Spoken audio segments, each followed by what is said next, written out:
Nii, 5 aastat on möödunud ja meil on külas jälle Piret, kes on Tallinna Ülikoolist looduse ja terviseteaduste osakonnast. Siis Piret ja Mari on ka seal praegu põõsas. Teeb bakatööd praegu sellega, mis siin. Nüüd me vaatame nende samade platside pealt, mis meil siin nüüd eelmine kord ka 5 aastat tagasi mõõdetud on. Vaatame siis igasuguseid mullaproove ja loeme vihmausse.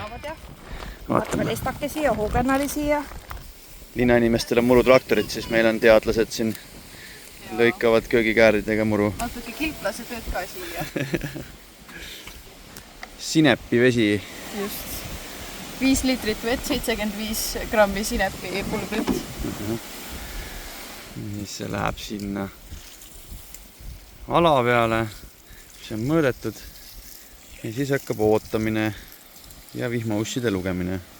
Nii, mida see meile näitab siis?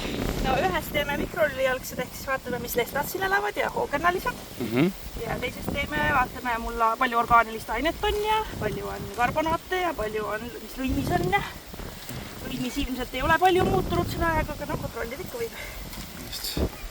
Selle platsi peal siin oli 5 aastat tagasi põld, samasugune nagu see siin.